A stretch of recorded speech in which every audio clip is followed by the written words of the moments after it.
The Get Down is brought to you by Digital Music Pool.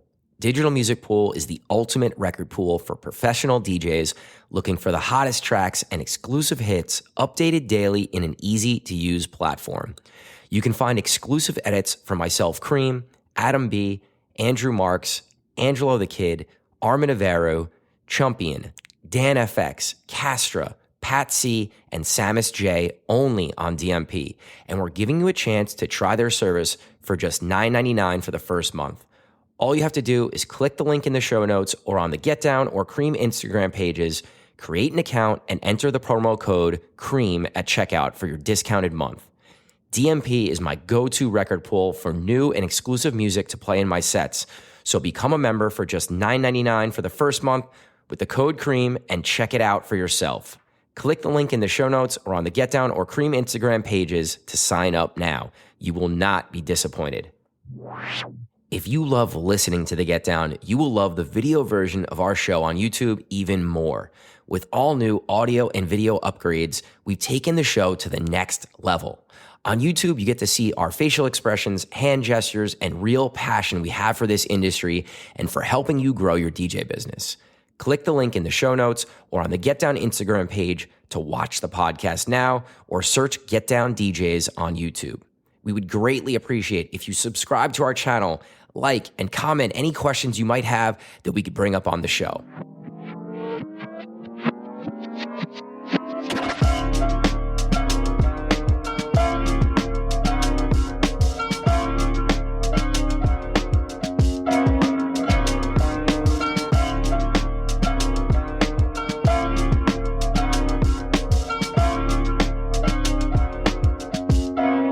All right, what's up, guys? Welcome to the 128th episode of The Get Down, brought to you by Digital Music Pool. My name is Cream. GaryW here.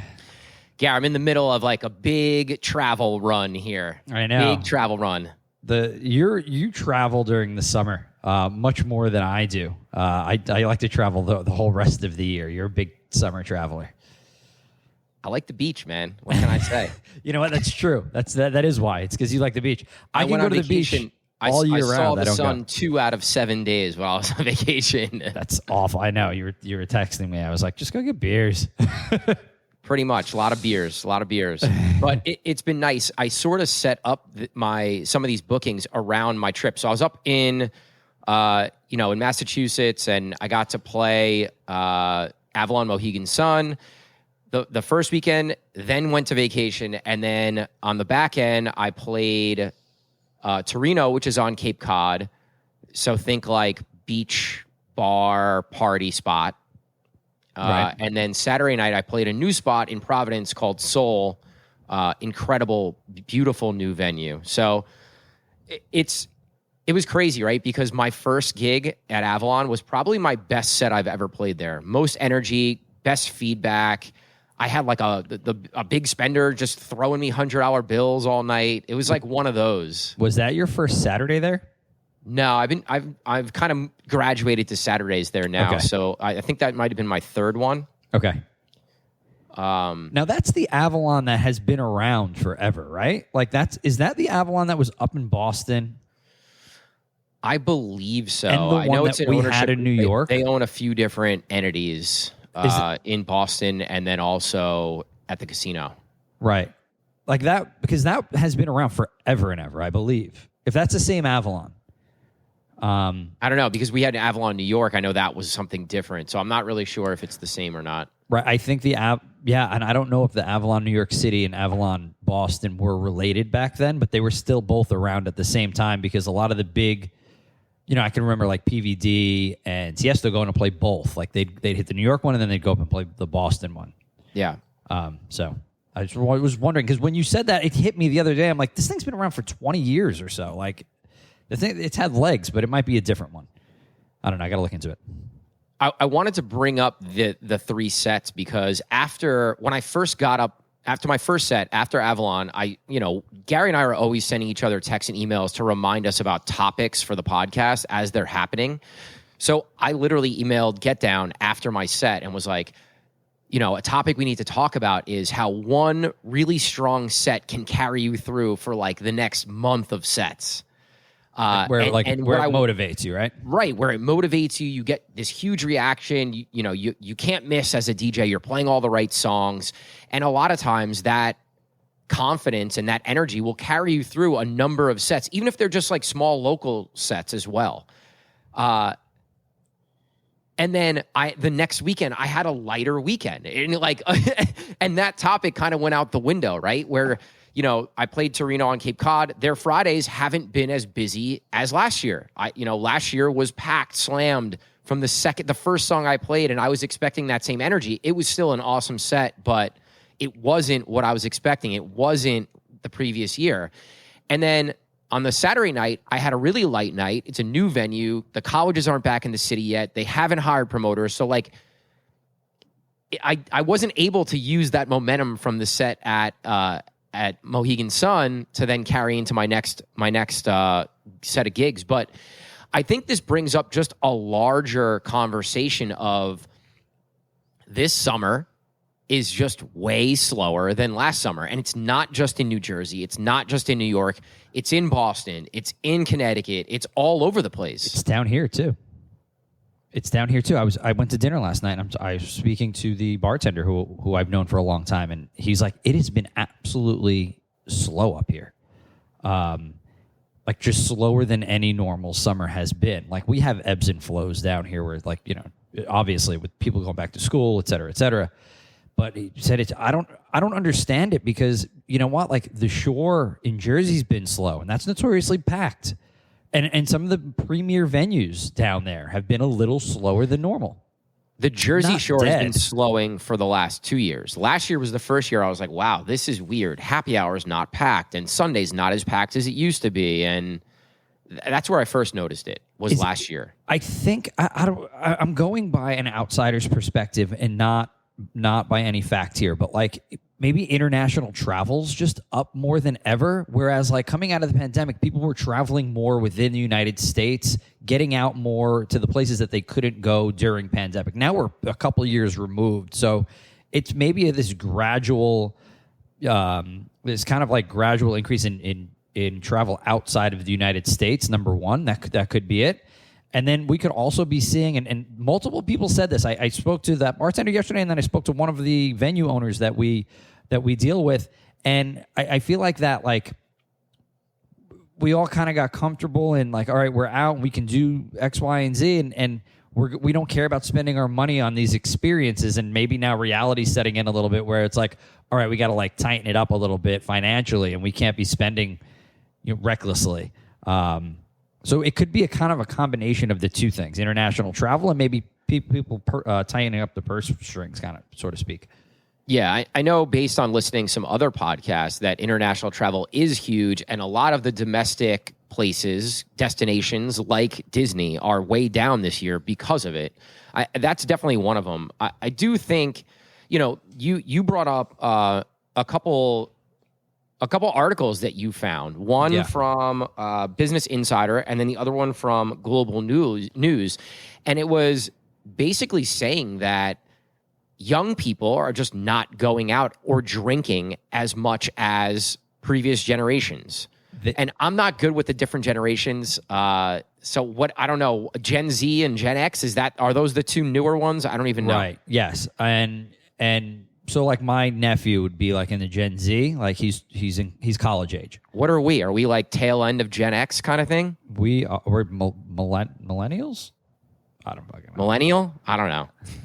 I don't know. I forget what we're called. For this. He's up on all this. I forget what we're called. Not good with these labels.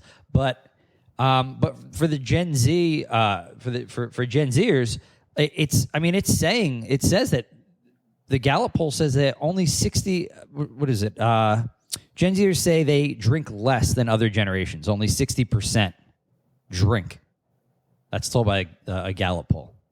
Only 60%, which is scaring the shit out of. We brought this up in previous episodes. It's scaring the shit out of live music venues, because if you don't have alcohol sales in those live music venues, then your sponsorship's not coming through. Like Budweiser's not going to sponsor your venue, and so on and so forth.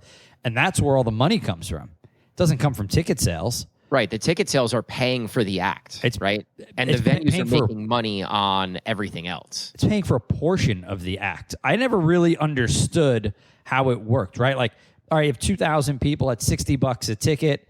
I know these guys are getting paid a lot more than that. Well, that's all on sponsorships backs and whatnot. So, and that's why when you walk into a live music venue, you have so many different alcohol signs and whatnot everywhere because of the marketing and the branding and the money that gets put behind that. I never put, two and two together, but it makes sense for them to sponsor those events because then people go there and then they're going to buy product, right?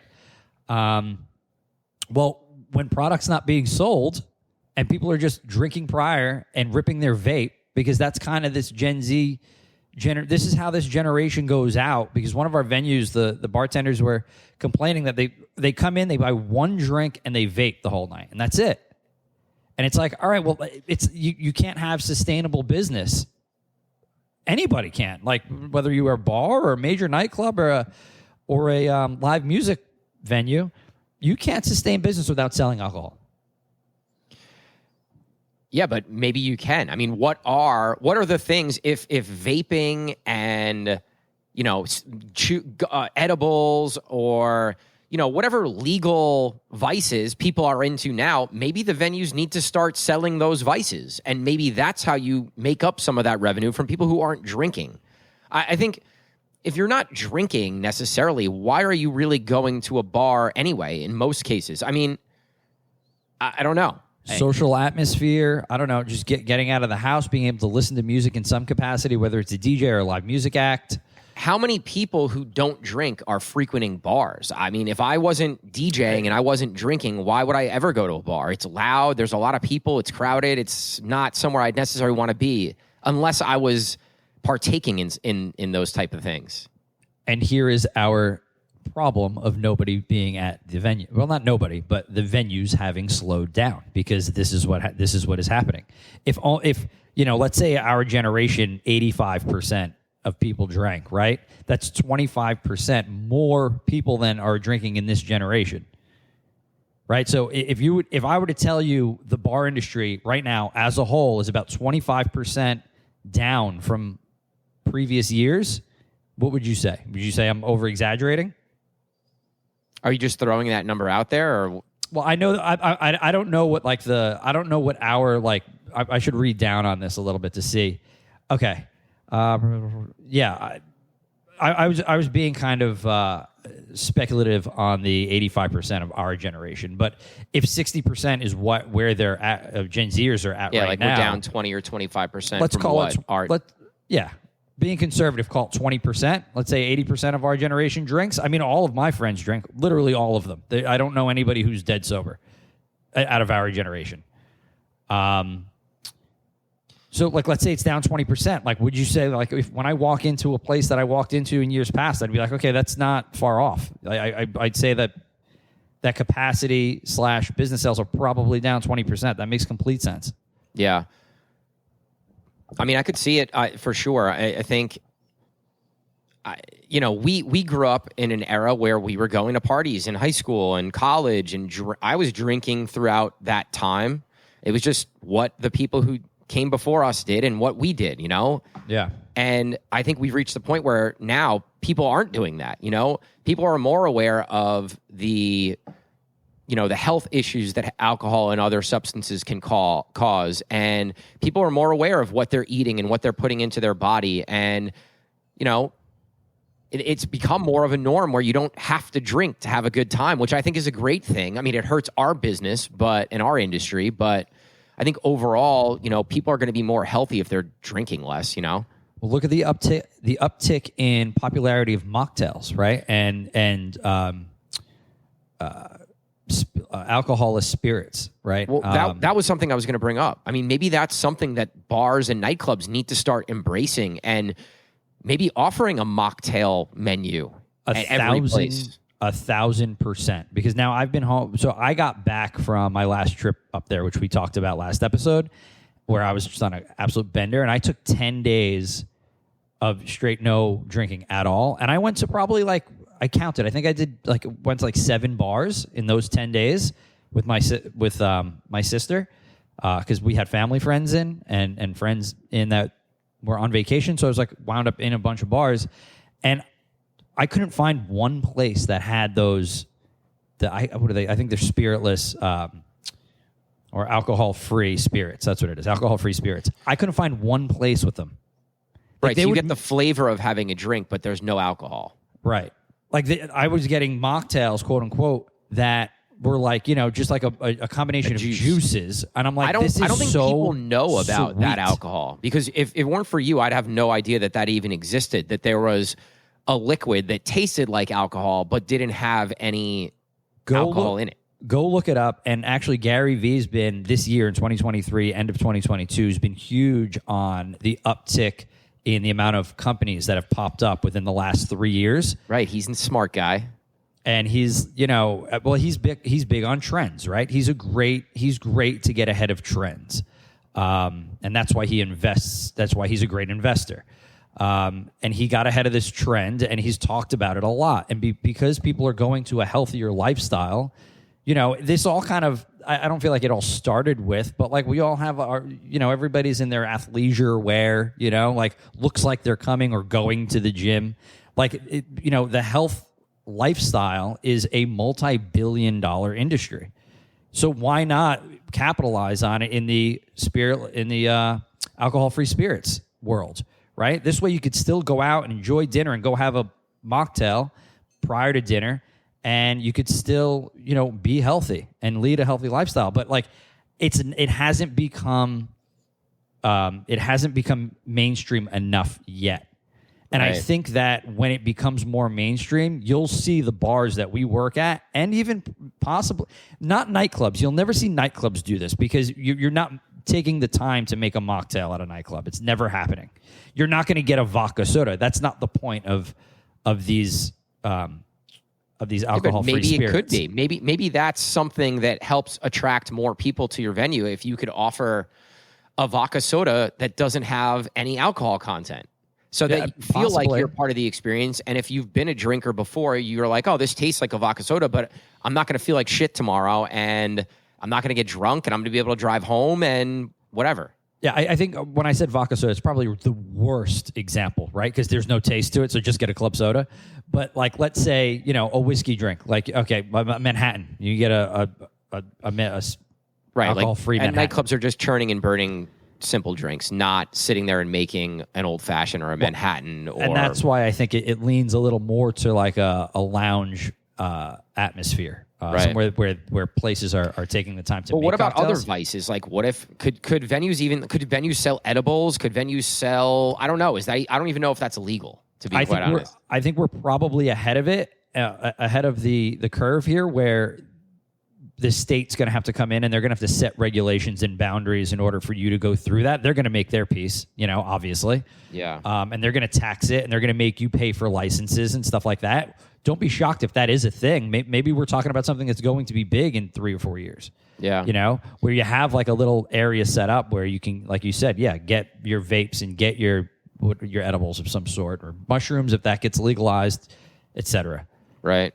But then, like, you're really going to have to. Then you're going to really have an experiential venue. I feel like that. Then that's going to really enhance what people are expecting when they go out, which is something we've been talking about a lot too.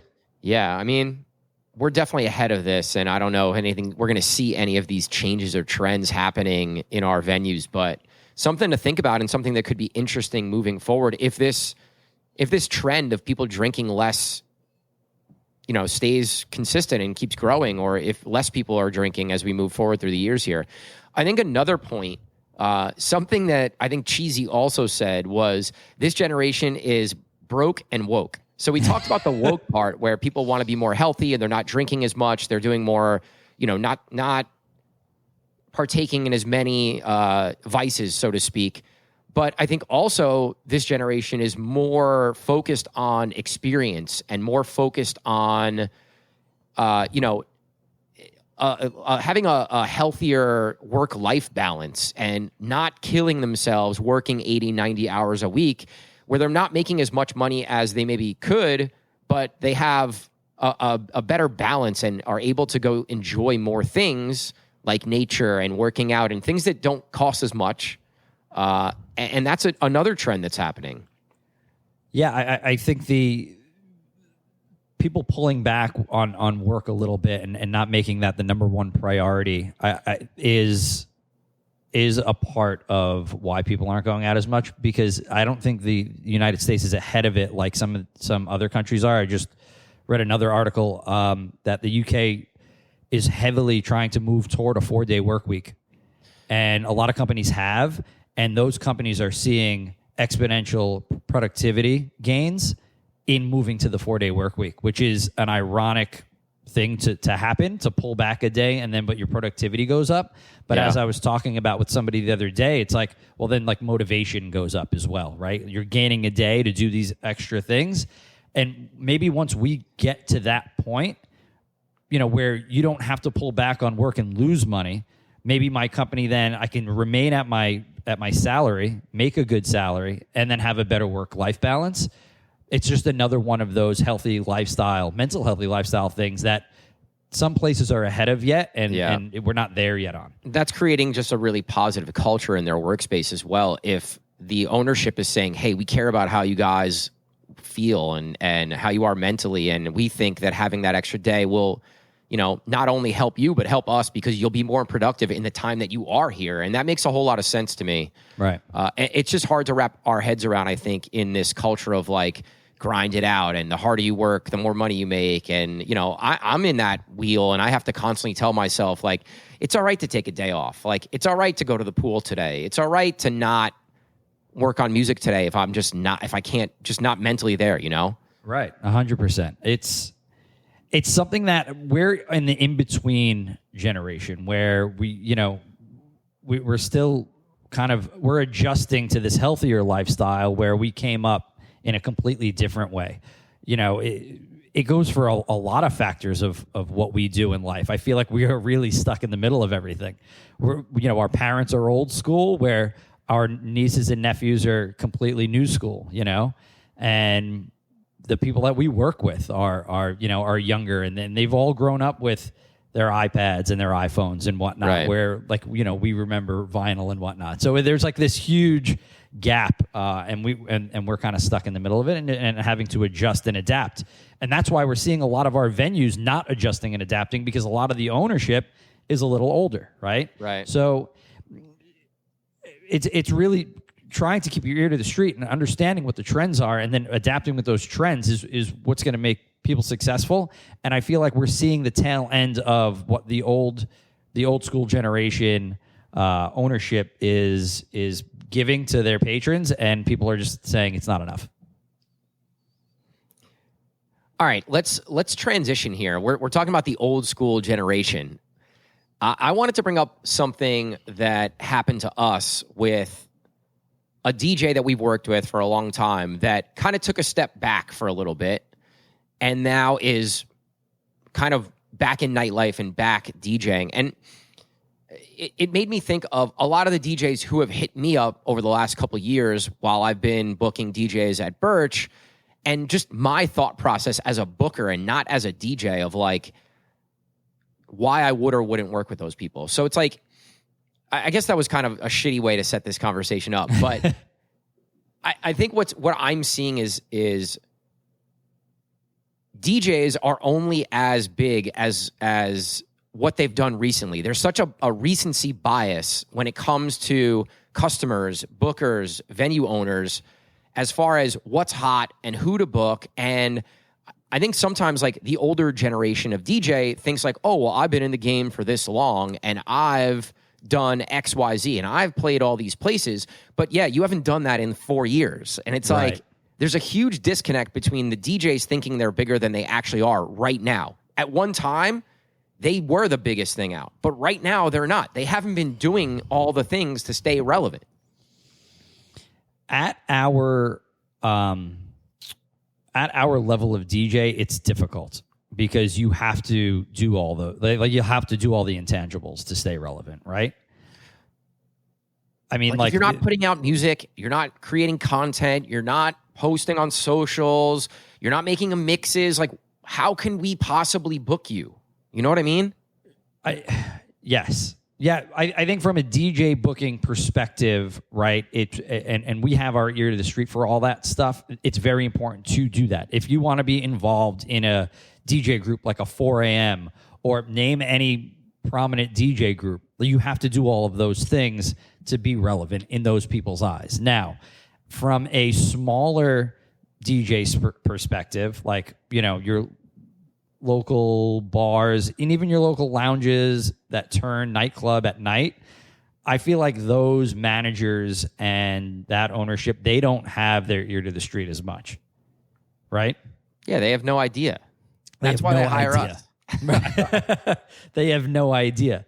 So, like, if you want to just play that circuit, it's fine, right? Like, you just play that circuit and it is what it is. But if you want to level up and be better, then you have to, you know, do all those intangibles like you said.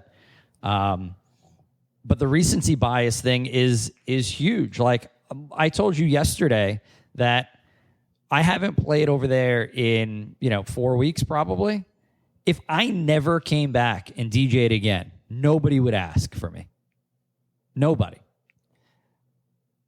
And I don't know if I agree with that. But I truly believe that it'd be like, oh, haven't seen Gary in 6 to 8 months. Where's he been? But like, it's not that important. I'm not that important in the grand scheme of things. And I think some people like carry this like self-importance, and they come out of gigs and they're like, I fucking killed it tonight. Like, you should definitely have me back next week, or you should definitely have me back and whenever, next month or whatever. And it's like, yeah, you did a great job and whatnot. I'm not trying to shit on anybody here, but I just realized it when I got 3 weeks out, and I'm like, nobody would care if I ever came back. They tell me all the time, you're my favorite DJ. You know, our ring is good when you're here. The bartenders love it. They get tipped more. But if I never came back, nobody would say anything. It's a really interesting and weird thing to think about, because we all get told we're great, right? Yeah. Everybody tells you you're great when you walk out. You never walked out of a room saying like, you fucking suck tonight. It never happened. Usually it will be the one that was like, I was terrible. I know I didn't do as good as I normally do. Or I just didn't have the crowd like I normally do. Right. I mean, I hate to break it to you DJs, but 99.9% of you guys are replaceable. We're all replaceable. Everybody's replaceable. I think there is a very small fraction of DJs and artists, their artists are not replaceable. If you're an artist and you're making music and you're creating something that is unique, I don't think you're replaceable. Maybe. Right. I mean, there are other artists that can replace you for sure. You know who's not replaceable? James Hype, because nobody does what he does. You know what I mean? Like, there's only a handful. You know who wasn't replaceable back in the day? DJ AM, because he was revolutionary and he pushed the needle forward. You know who? A-Track. He's another one. Great for the DJ culture. Great for the community. Great at what he does. Unreal. But Jazzy Jeff. Jazzy Jeff, incredible. Like, another one. You know, it's a handful, and they're the best of the best. Everybody else can, like, you know what? It was very interesting, actually, the Dead Mouse clip that I sent you about the pre-recorded sets. Pre-recorded sets of festivals. It's like, well, if that's the deal, and you're just standing up there making hand hearts, what, like, you're replaceable. Get out of, like, it's not. Yeah, but they're not replaceable because they're playing music that people are buying tickets to go listen to. Your production's not replaceable. But from a DJ perspective, not a production perspective, when different. I know. I actually agree with Deadmau5, where if you're going and DJing a festival, I understand why they play pre-recorded sets. It's not because they can't DJ. It's because the cryo, the fireworks, the lights, the animations and video behind you, all of that has to be in sync, or it doesn't create as great of an experience for the crowd. Right. They're trying to have people come back next year or tomorrow to each of these festivals, and they're putting out a better product in their eyes if all that stuff is done. Listen, most of those guys can all DJ, right? Like, unless you're going and doing that James Hype stuff, who cares if it's pre-recorded or not? That's the way I look at it. You're creating this experience, and it's a show. It's not. You're not going to the club and watching someone DJ. I think when talking about it from a festival standpoint, it's that's not the way to look at it, right? Because, like, those guys have made it already. It's a completely different thing. Like, right? I think I guess we kind of got ahead of ourselves when talking about like the best of the best and who's like replaceable in that regard. Because like those guys, they like we said, they already made it. Like they're there, you know. But like on a mid-level standpoint, mid-level DJ standpoint, everybody is in fact replaceable. Because a lot of people can do what you do. You know? Think about if you're listening to this and you maybe disagree or you agree, think about what you've done in the last 6 months. And if you haven't put out music, mixes, edit packs, consistently putting out TikToks or reels, if you haven't done that stuff, how can you possibly expect to get booked when there are other DJs who are doing exactly the same thing as you and more? Right. Like they can play the music you can play, and they're doing all this other stuff. So you have to think about yourself as, what have you done lately, right? What are you putting out into the world? How are you staying relevant? How are you creating a name or a buzz for yourself? How are customers going to places and asking if you're DJing? If that's not happening, how can you possibly expect to get booked? I don't understand. Yeah, if you want to level up and you want to continue to take the next steps in your DJ career, you need to be doing all this stuff, or else you're just going to be stuck at doing the local bars, and you have to be content with that. Right? I think that's the main thing. You have to ask yourself, like, why do I deserve to play the biggest nightclub in said city?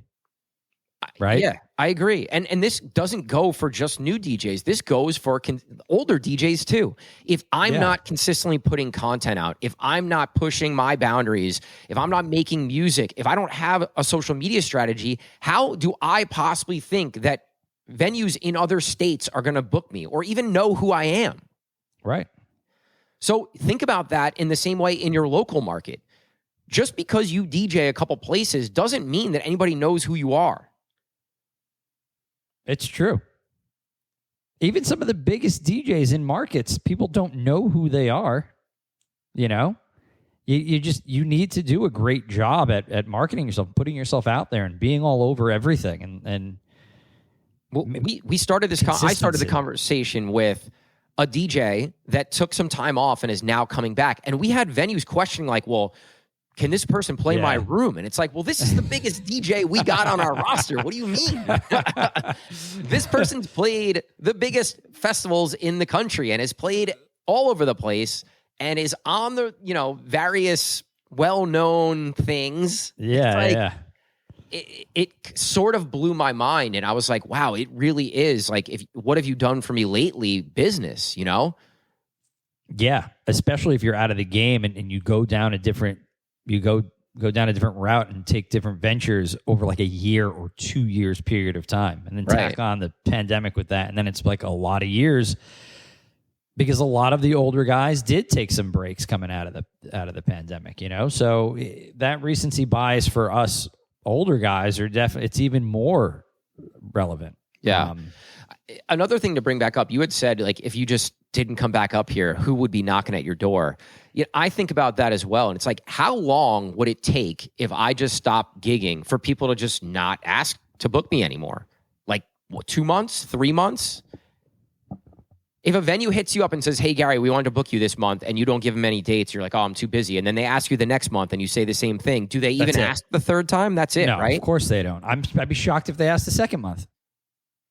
We live in such a now culture, right? No matter what you do in life, everything is instant and it's now. And we're part of that, right? You need a DJ tonight. Somebody hits us up right now and texts, oh, I need a DJ tonight. We'd have them a DJ tonight. Yeah, we'll make it happen. Right? They would fall in love with that DJ. They'll never need to book another DJ for a, Tuesday night again. You know what I mean? Until that guy moves on and they find somebody, and then they need somebody else. Yeah. It's such a now, we're in a now culture, right? Years ago, it wasn't like that. It was like, you have to know a DJ to go and find them. And like, it's got to be a friend's friend or a friend's brother or sister or whatever it might be. Now it's just, everything's just so instant. That's why you're so replaceable. Yeah. It has nothing to do with you're a bad DJ or you're not doing the right things. It's just because the accessibility to everything is is so easy. And it's at everybody's fingertips all the time. And that's why everybody's replaceable. I think that's really what it comes down to.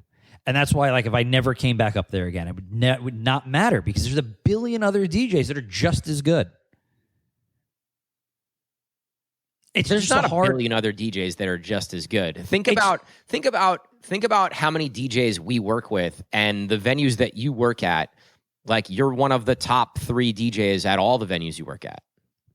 Because all the places that I pick now to play, I have a very intimate understanding of what that area needs. Well, you put yourself in the right position to play the rooms where you're going to be successful, you know?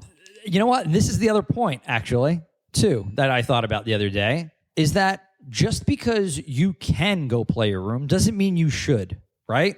Like, just because you have the access to play that room doesn't mean you're going to fit in that room, right? I feel like I get a lot of DJs that come in and they're like, oh, I really want to play this room. It's like, why? Your DJ style doesn't fit this room at all. Right. So your self-awareness for what you do as a DJ is terrible. So now I have to that's suspect, number one, right? Like, you don't understand what you're good at. So you should understand what you're good at as a DJ and then apply that to where you want to go play. We talk about this every year in our end-of-year conversations with all of our DJs. And sometimes we you scratch your head. It's like, well, you want to go play Birch, but like, but you want to be just like a straight, whatever, Latin DJ. It's like, well, that doesn't fit. There might be a party that comes along that's a Latin party that we can put you in. That works. Right. It's understanding what your excellence is and what you're really good at as a DJ, and then putting yourself in the position. That's why I play all the places I play, because I can get heavy Latin, I can get heavy soca, I can get heavy, whatever it might be, but you can't do that everywhere. But not a lot of DJs are able to do that. You're unique in the fact that you can do well in rooms where you might not necessarily know the music as well, but you'll make sure that you do the homework to be able to know the music. But I also want to play unique rooms, right? Right. I don't want to go play the traditional standard spot, like, because when you dig into some of that stuff, which you do once you start playing that music, it works its way into your set, whether you like it or not. And then you go and you play that stuff, and people turn around like, why the hell is he playing a soca record? It's like, well, because there's rooms I play that you can get away with it. So it's knowing where to place yourself, right? And then that's kind of that's where you can become a little less replaceable, I think, is when you have a unique talent for certain rooms. I think DJs that are listening right now, think about all the places you're booking at and maybe rank out the places, right? Like, not only the best venues, but the best fit for you. And I think maybe try to get multiple bookings from like your top 3 places, let's say, and try to fill your calendar out more with those venues. And then you could go to the next venues. We talked about this before, right? You build out that list of all the connections you have or all the places you play. Focus on the ones that fit you the best. Like, just because it's a big room doesn't mean that you have to play there or you should want to play there. Right. And I'll give you an example in my own business, right? Like, I'm at a place where I'm making EDM, right? I'm making electro house, tech house, whatever you want to call it. All my edits are in that genre, in that style.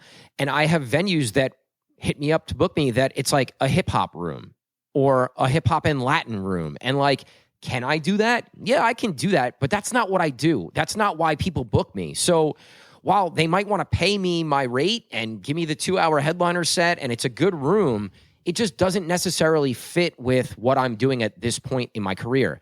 Maybe 5 years ago when I was playing way more hip hop, it might have made sense, And there's like good rooms, spots in Philly that I'm like, I just don't think it makes sense for me right now, Yeah, you've evolved as a DJ and a producer and an artist, right?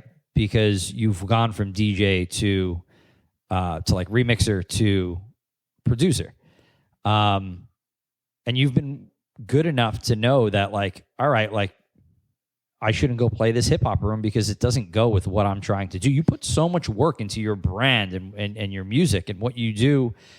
And I think that people from 5 years ago are like, oh, his name's gotten bigger, but they don't realize why, right? They're like, Cream's gotten bigger. He used to open here. Now he's a headliner. We want him to come back. And it's like, well, you're a hip hop Latin room, like you said. And it's like, this doesn't make sense anymore. It used to make sense because you used to be a lot more open format and a lot less artist. So it's making the bookers understand kind of where you're at too. Especially when they have when I was past. younger, people would come up to me and hear me play EDM and be like, I thought you were a hip hop DJ. And then like later on, people would hear me play EDM people would hear me play hip hop and be like, oh, I thought you were an EDM DJ. I'm like, well, I'm an open format DJ. I could do it all, but like, right. It's you said something earlier that I pointed out also the other day when we were talking, is that just because one spot is the biggest spot in your market doesn't mean you have to go play there, right? I just want to highlight that once again because it's so overlooked. There's plenty of there are some big spots in our market that I don't personally want to play at all. I'm like, oh, it just doesn't fit me. It doesn't feel right. Just because it's the best doesn't mean you should want to. Yeah, I think some of the newer generation just, they want to play the big spots and they want to play the festivals and they see other DJs doing it. And they want to do it too, whether it fits their brand or not. And I think, again, this goes back to really what you had said about understanding, being self-aware and understanding like who you are. And a good way to do this is maybe go to one of your DJ friends and be like, when you hear my name or you think about my brand, what do you think of? And just see what someone who you trust says. And if they say something that you don't want to portray, you need to do a better job of, narrowing what you are and what your brand represents and what people think about when they hear your DJ name. Yeah. This becomes really muddy when you talk about, and we can go down a whole, we should probably have a private event DJ on for this conversation, but this can go down a crazy rabbit hole when talking about private event DJs that also play nightlife, right? And guys that kind of want to level up that are private event DJs, but make their chops being private event DJs, but still want to level up in the nightclub. I think we should it's something we will do. We'll have somebody on that kind of is in those situations and maybe how to go about trying to level up as a private event DJ and still maintain that work balance. Yeah, I think that would be a great conversation. One other point I want to make before I forget is what we're talking about it's not for the brand new DJ. If you're a brand new DJ, you're trying to figure out what you are, right? So you should take all the gigs that come your way. Don't say no to anything, really. Like especially if you're brand new. You just need the experience of going and playing sets, whether it's an open format bar set, an opening set at a nightclub, a private event, whatever it is. The experience of just playing music for people and reading a crowd is the most important thing. What we're talking about being more selective is as you've DJ'd out for a year, 2 years, 3 years, and you're starting to get a better idea of who you are. Maybe you just started making music or, you just spent some time focusing on your brand. Then you can start narrowing and really understanding and figuring out who you are. And listen, this is a constant battle, right? I talked to Angelo the Kid recently, and we talked about his music and where he's trying to go with his music. And I'm not going to kind of explain what he said to me, but he's still figuring things out too, where it's like, I just want to make good music and it doesn't necessarily have to be a certain style. You guys could think the same way about your gigs. It doesn't have to, you don't have to DJ one style. You can kind of DJ a bunch of stuff until you figure out what you want to do. And then once you figure it out, you go all in on that particular thing. Yeah. Like I said before, we live in a generation that's constantly consuming new things daily right at your fingertips, and music's no different. Right. So like, Skrillex is a great example. Like he'll and Diplo is another great example where they produce a million different types of genres, right? And are successful in doing so. So it's not impossible, but when you're starting out, it's good to dabble in a little bit of everything, like you said. Find your lane, really go in on that lane, and then you can go back to doing all of the different things if you want to once you're successful. The other piece of advice I'd give is whatever you do it well. think about it, strategize about it, come up with a plan on how you're going to put something out into the world, and then execute that plan. And I guarantee you, people, customers, whoever's consuming the content you're putting out, they're going to think more highly of it. You know, I know it's important to put out a lot of stuff, but sometimes, especially for bigger projects, it's really important to think about, how do I want people to view this? How do I want my brand to look when I put this out into the world? I think that's really important. It's something that I've always been very conscious of, and it's something that's really important to not only DJ Kareem's brand, but the Get Down brand, you know? So whatever you guys do it well. Put some thought into it. Don't rush it. Don't force it. Don't put it out if it's not good enough yet, you know, just to put something out. And I know in a world where everything gets consumed and it's here and gone and we need to put out a lot of stuff, I still think it's really important that you think about your brand and what you're putting out to the world in that way. This is why it's good to batch stuff too, no matter what you're doing. If you're doing flyers or you're doing music or you're doing really anything, like you just batch a bunch of things, right? This way, if you do get in a pinch, you can kind of fall back on some of the things that you have batched, right? You need to get ahead. We always work better when we're ahead. If we're a week ahead or 2 weeks ahead, you're just putting out a better product because you are able to sit and think about what you want to put out, and you can have a conversation around it and then put it out. It's not like, oh, we need to put this out tonight, so it needs to get done. It's never a good look. It never comes out the way you want it to. And you look back on it and say, oh, well, that was rushed. It reminds me of a conversation that we had with Ferrari, and he had a student that had put something out. He went to another producer, I think it was Zach Martino, and he was like, oh, how do you like this? And Zach was like, oh, it sounds rushed, because it was. You know, you can tell when something's rushed and something's just put out there just to get put out there. So take your time, like you said, and collaborate with people that you trust, and then batch things also as you go along. All right, let's get into our last topic, which is kind of like a silly, fun one, but I wanted to bring up because there's been like social media posts going around our area saying that Hoboken, which is our home city, New Jersey, is one of the 3 best party cities in the U.S. The top 3 were Miami, Atlantic City, and Hoboken. I don't even know the source of. We were like looking for the source yesterday. It's a website called bonusfinder.com. So take with that as you will. But I just thought it was an interesting topic to bring up. And I don't know, like, this is just another one of those lists that gets put out into the world, like the top 100 clubs in the world and the best top 100 DJs and all this stuff. That's such like a opinionated topic. That people take for being the law. It's incredible when I see people repost it. Now, I'm hoping that most people are reposting this tongue-in-cheek kind of a thing, you know? But for some people, I feel like they're reposting it as like, oh, this is like for real. There's so many of these ridiculous websites and lists that come out weekly that really nobody should be paying attention to. You know, I if it's a real publication that is reputable. Oh, bonusfinder.com is not a real publication? I'm sure that the author of that article, the writer of that article is, legit. I don't know. If it's not a legit publication that has been around for years and is reputable, like, you don't be reposting this stuff. It's ridiculous. You know, it's just for somebody to think that any nightlife spot in Hoboken, New Jersey is a top 25 anything in the world or the country is insane. I guess it really depends how you look at it. There are so many liquor licenses in the city compared to the size. And I know, there's been other things discussed that like Hoboken has the most bars per square mile or whatever. Like there's a lot of these stats out there, but we all know that Hoboken is not one of the top 3 party cities in the world or in the country. But if we were putting together a list, what are some of the cities? We don't have to make a top 3 or a top 5, but just like throw out some cities that you think are in that conversation.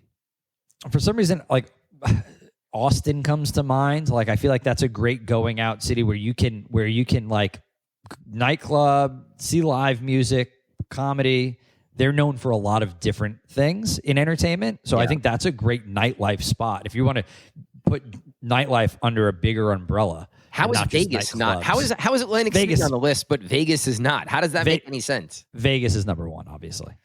Vegas and Miami have to be 1 and 2, right? Yeah, I feel like Miami has kind of fallen by the wayside a little more, where it's not as versatile. I think, I don't know. I'm a stone's throw away, and I don't go down there often, and I don't really love the vibe down there though either. It's just, I used to, but it's not something I'm super into anymore. But Miami, Vegas for sure, 100%. New York City, I feel like is getting better. Has gotten better in the last 5 years. New York City's definitely getting better. I had a conversation with someone about the rates in New York, and on the high end, the rates going up, which I was pretty surprised about. But it's great to hear, because New York's forever been the city that pays, a DJ $300 to go play the biggest club in New York.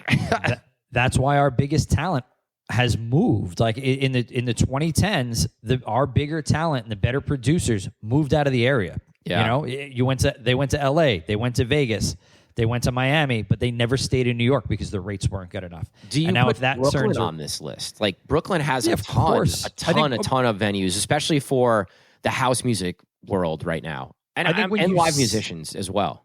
When you say New York City, Brooklyn's a part of that. Yeah, I get it. But you can specifically say Brooklyn is Brooklyn's better than Manhattan 1,000%. That's really what I was getting at, like Manhattan versus the other boroughs, because people think of New York, they think of Manhattan, and all the tourists that come in are going to go to Manhattan, but really Brooklyn has the better nightlife scene for sure. It's the epicenter of New York City. Manhattan's getting better. You're right. It is. Actually, it's been cool to see some new venues pop up, and like I said, the rates going up. And well, what has happened in New York, not to cut you off, just real quick though, what has happened in New York from when Brooklyn first became a place to go and hang out at? That's where all the local DJs would play, because you'd have all like the international DJs coming into Manhattan, and then all the bigger nightclubs on the island, they went away with Giuliani and all that. So then all of the international DJs had to go play Brooklyn, and now you're seeing the bigger New York City acts back on Manhattan, which is amazing. And now you're saying the rates are going up, so hopefully it'll keep some of that talent around.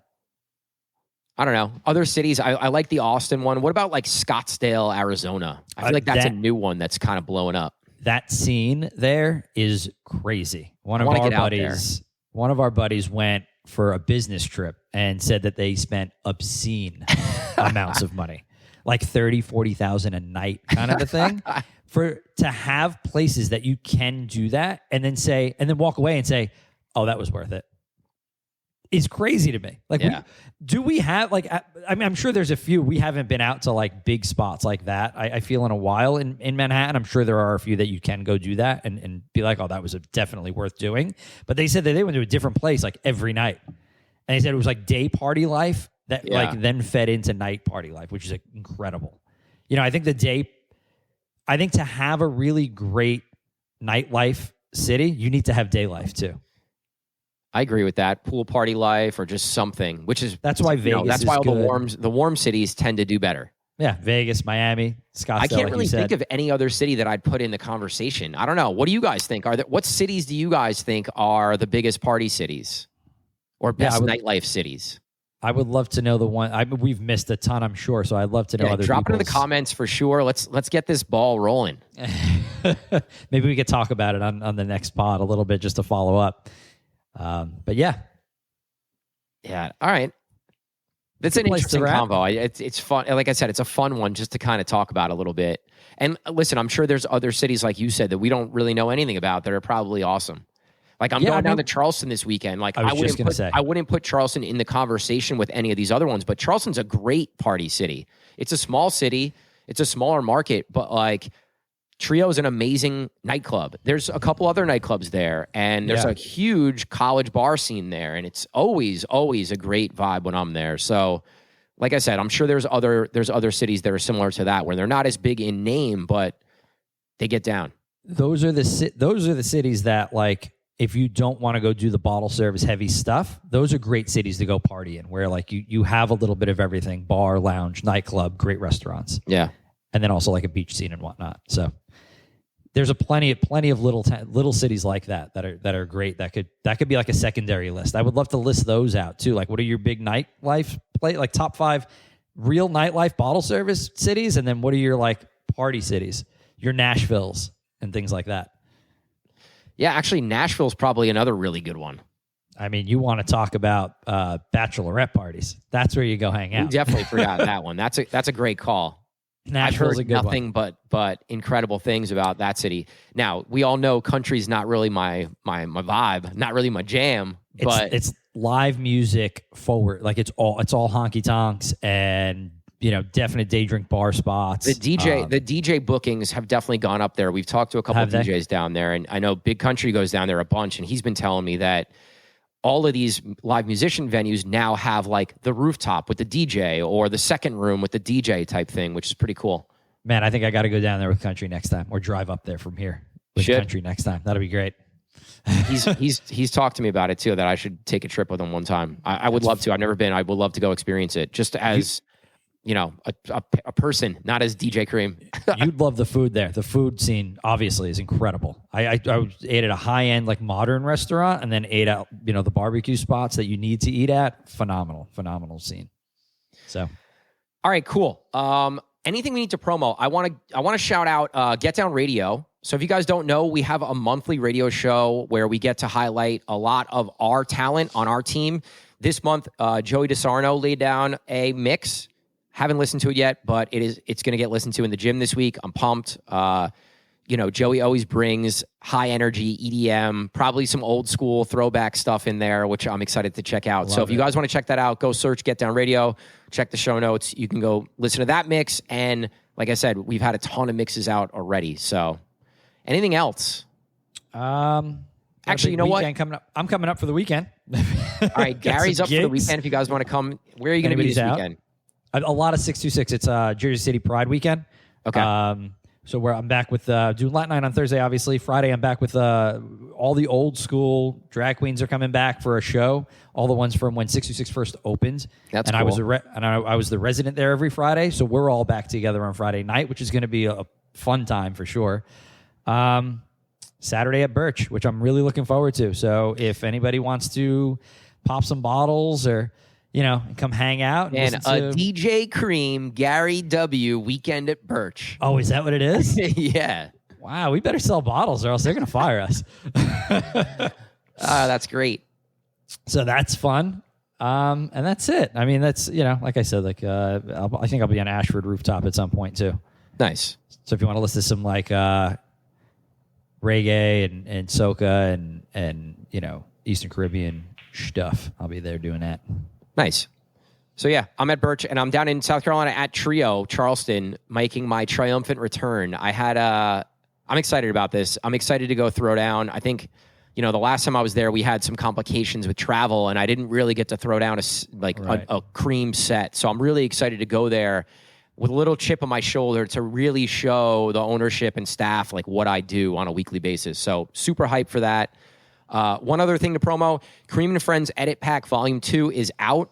It's myself, Sam Collins, Sergio, Vandal on the track.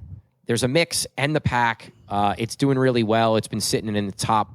It's number 2 on Hype Edit. It's been sitting there for a while, and I want to rock it out. I want this one to go bigger than the first one. So if you guys haven't downloaded, go check that out.